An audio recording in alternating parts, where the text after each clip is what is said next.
What is going on, everyone, and welcome back to the channel. Today I've got some more NBA news to, of course, be talking about with you guys.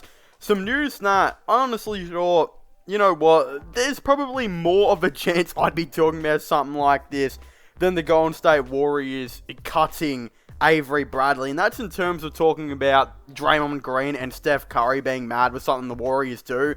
Now, that usually doesn't happen very much, so I thought both of these things were going to be extremely unlikely, and the Warriors, though, actually went out and did something super strange, where they actually cut Avery Bradley, who was really good for them in preseason. Looked to be a really good signing, and looked like he could have definitely helped the team out in the long term.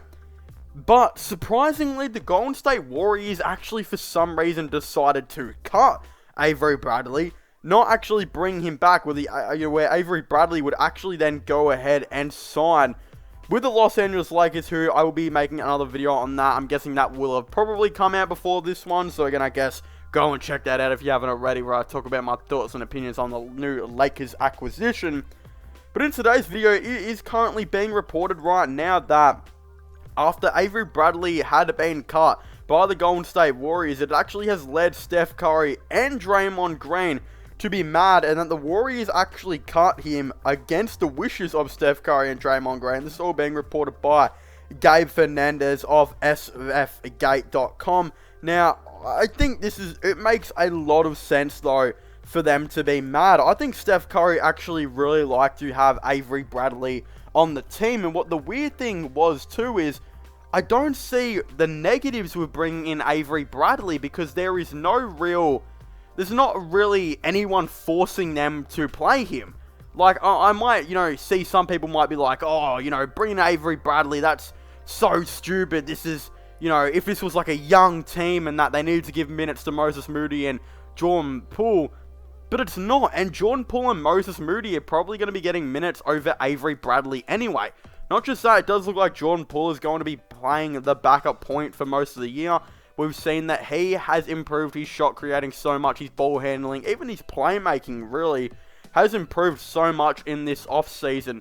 Not just that, Moses Moody is a rookie who should be fighting for his minutes. I don't see why it is a given that he will be given minutes, over Avery Bradley. But even if you do want to give, Moses Moody the, 15 to 20 minutes per night or something, give Jordan Poole his 25 minutes per night, what's the point of not having Avery Bradley on the team? Like, you could legitimately just say, alright, he's a bench dude. If Klay Thompson gets injured again, which I'm touching wood right now, please does not happen, but if another injury occurs, maybe to Steph or Klay or Jordan Poole, or maybe even, Moses Moody, then they can kind of, move around the rotation and do this and that, and bring in Avery Bradley and give him some minutes per night. There is no reason, and they're not being forced to play Avery Bradley at all. Right now, he was a 15th man for them.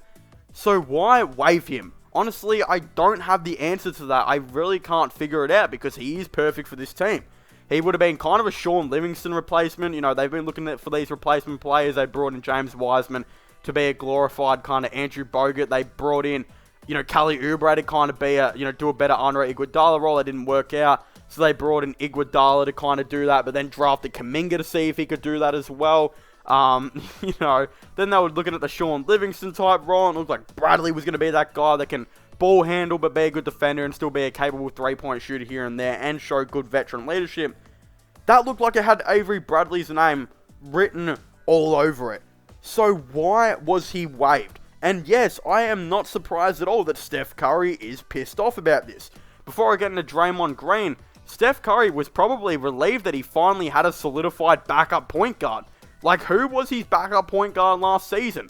Rookie Nico Mannion? Like, I genuinely don't even remember who their backup point guard was last season. And before that, I don't even know who their backup point guard was then, when Steph Curry was playing in the year before that, when he was injured quite a bit. I think they actually, dude, I don't even remember, is it Kai Bowman or something? Is that his name? Wasn't he like the backup point guard for a while or something that ended up starting because of Steph's injury?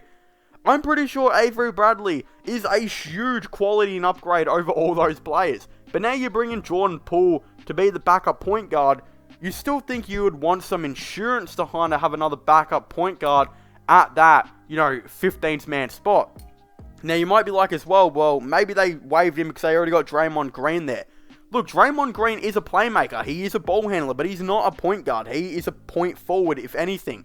Draymond Green can guard the point guard, but you're usually not going to have him guard the point guard. You're usually going to have him switching from 3 to 5, the small forward, power forward, and center position. Like, he switches there all the time. Again, he can switch on 1 and 2, but honestly, you'd more naturally rather have a player like Avery Bradley on the court, just so a player like Draymond Green can go and guard his more, natural position, rather than maybe a player like, who knows, Nemanja Bjelica having to guard the center position 24/7. You could look at Draymond Green as like a dude like that, if, James Wiseman or Kevon Looney on the court.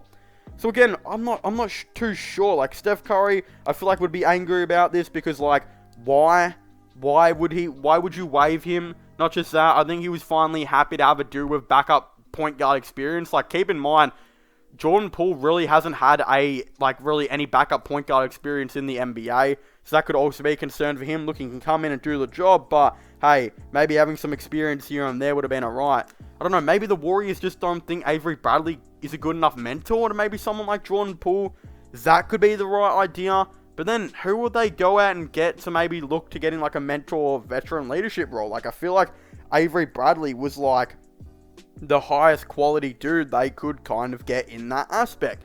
But no. And again, Draymond Green, I understand that he's pissed off about this because I guess, Draymond Green hasn't been pissed off at the Warriors in a while, but I guess like 4 years ago or so, or 3 years ago rather, when KD was there and about to leave, there was a lot of tension between him and the Warriors front office, so I guess that kind of makes sense. It's kind of bubbling back up. I'm not exactly too sure, but hey, it is really, really interesting to me, and I don't really understand this move at all, because as I said again, why not play him as a 15th man and just have it like that? Like, what happens if Jordan Poole gets injured and they need a backup point guard? You're going to call out Chris Chiozza from the G League? Look, you can, but the dude's two-wayed. I don't know, what if he's, playing ball somewhere else and can't make it? I don't even know, dude. You just kind of, you think about that though, like Steph Curry going to have to play heaps of minutes at that point guard position. I guess Draymond would definitely ball handle quite a bit, but I still feel like you need another dude in that rotation. I don't know. Avery Bradley just seemed like the dude, for me, that could guard point guard, he could guard shooting guard, he could ball handle, he could even switch on the small forward if needed, like, just in like a pick and roll type play or something, he rolls over to the small forward. Who even knows? It is a bizarre decision, in my opinion, to make a call like this. And yeah, I'm not exactly shocked that Steph Curry and Draymond Green are, mad and angry and confused. It doesn't really surprise me at all. But of course, I would very much like to hear all of your thoughts and opinions on this down below. Of course, don't forget to leave a like and subscribe to the channel for the latest NBA content and NBA news. Comment your thoughts and opinions. Should the Warriors have waived Avery Bradley? Do you guys think that was a good idea, or do you guys think that was a bad idea? Of course, I would very much like to hear all of your thoughts and opinions on this down below. I might even do a poll if I remember. Probably won't remember, but hey, it's something that I really want to know. I'm pretty sure I know the answer to the poll. I'd probably be like 99% to 1%, if that. And of course, don't forget to subscribe to my gaming channel, my IRL/vlog channels, and my new podcast channel, which I'll all be linking in the description down below as well. But as I was saying, thank you guys so much for watching. Please make sure to leave a like and subscribe to the channel, and I will see you guys next time. Goodbye.